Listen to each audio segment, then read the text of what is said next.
Ha? Bakit?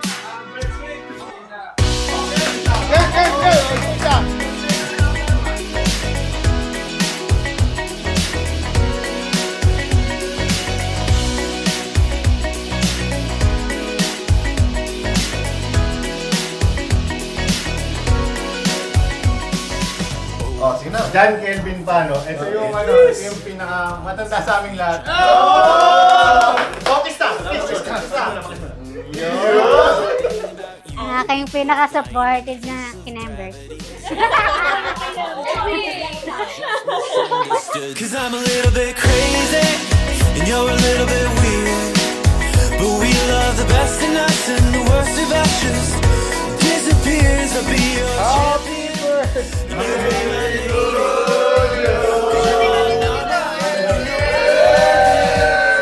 We're cool with being crazy, crazy, crazy. You know. Congrats yung may laman. Galingan niya. Ikaw, ma'am, anong papaya mo? Tandaan mo yung baon-baon. Paano mo? Kasi ma'am yung muntis, ano? Yan na. Nakakatatlo na ako, umisa ka na.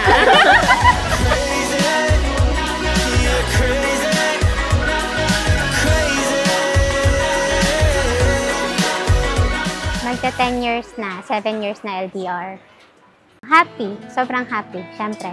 Kasi yung taong naghintay sa'yo, is magiging isa na, finally.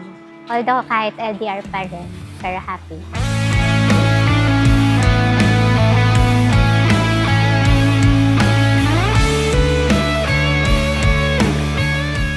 Sobrang thankful lang din ako kay God kasi nakilala kita at natuto kong ipaglaban yung pagmamahal ko hanggang dulo. Kahit alam mo yung sobrang 50-50 na, pero push pa din kasi wala namang mawala, di ba? Ito, kung hindi ko tinuloy yun, hindi wala tayo dito sa puntong to.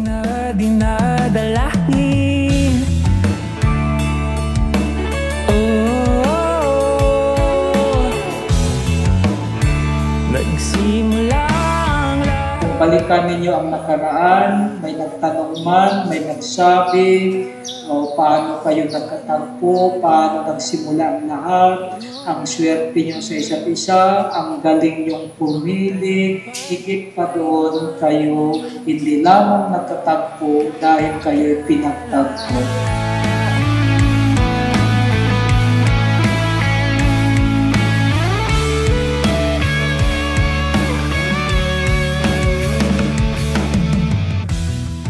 Ikaw lang ang totoong nakakakilala sa akin, hindi bilang tao na palaging masaya, kundi bilang taong minsan hirap huminga, pero lumalaban pa rin dahil nandyan ka.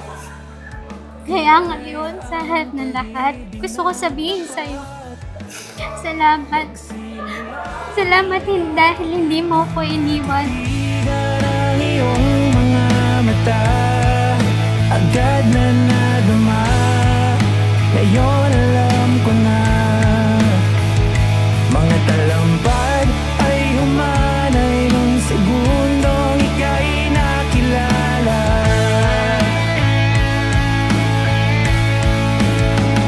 Nanalangin ng salamat at ikaw ay akin. Bukas ikaw pa rin, saksing mga bituin, mga salitang mahal kita ay sambitin. Hindi na kailangan harapin ang mundo mag-isa. Hindi ako perpekto, pero ang pangako ko, pagpiliin at mamahalin kita araw-araw habang buhay. Lalaman kita.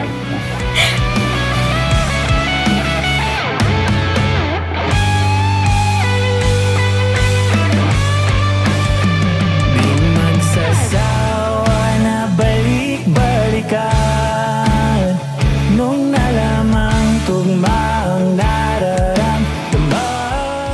Kaya, lagi mong tatandaan, ikaw at ikaw ang aking pipiliin. Kahit ano man na mangyari, ikaw at ikaw ang aking mamahal. Kasi karapat-dapat ka mahalin hanggang dulo. Lalaban ako para sa'yo, para sa atin, kahit mahirap, kahit masakit, kahit nakakapagod. Kasi ikaw ang tahanan ko, ikaw ang buhay ko. Nanalangin ng salamat at ikaw